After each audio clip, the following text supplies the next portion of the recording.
Bienvenue dans la mission Abondance de partage au peuple. Notre vision est l'évangélisation et l'adoration prophétique.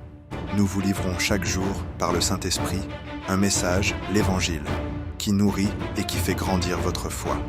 Voici la manne du jeudi, avec le pasteur Denis Battista. Très bonne écoute. Au nom de Jésus le Christ. Amen, amen. Bonjour à tous et bienvenue dans la manne du jeudi.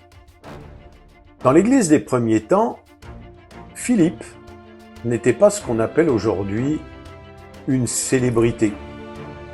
Si nous comparons cet homme à des gens comme Pierre, Paul, eh bien, on voit que Philippe passait plutôt pour un acteur de l'ombre. C'est peut-être ce que vous pensez de vous-même. Et vous vous dites que vous êtes dans cette même situation.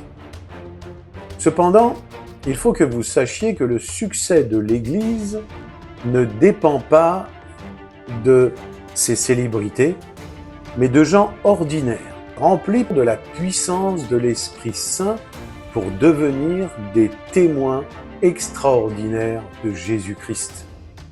C'est exactement ce qu'il s'est passé pour Philippe dans les Actes des Apôtres au chapitre 8 et au verset 26 à 40 que je vous invite à relire.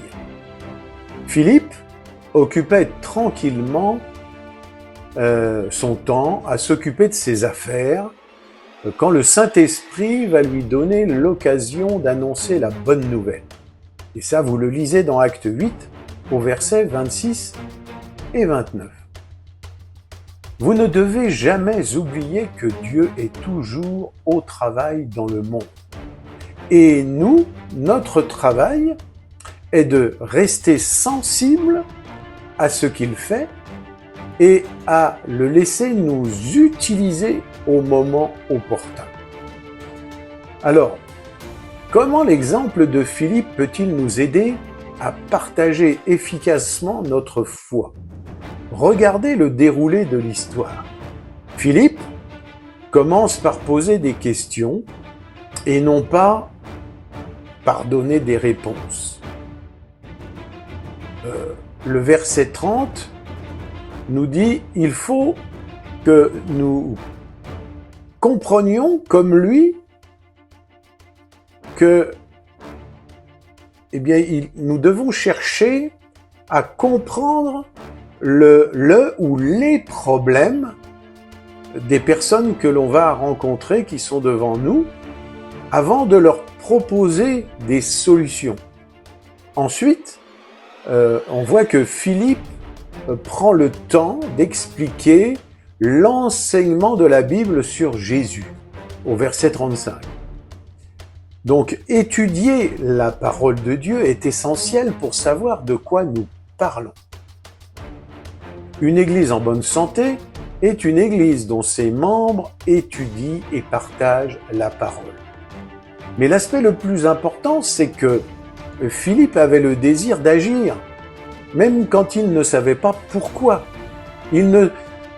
Dans ce cas, il ne sait absolument pas ce qu'il va trouver en partant vers le sud, comme l'ange lui demande au verset 26.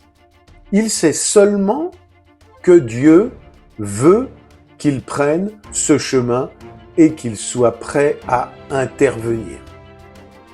C'est la qualité qui compte le plus pour tous ceux qui veulent partager la bonne nouvelle et accomplir un travail de valeur pour Dieu. Cette qualité, c'est la volonté d'écouter et d'obéir, quoi qu'il arrive, à Dieu, au Saint-Esprit. Alors, je vous demande, est-ce que vous pouvez dire à Dieu, « Seigneur, je sais que tu es à l'œuvre tout autour de moi.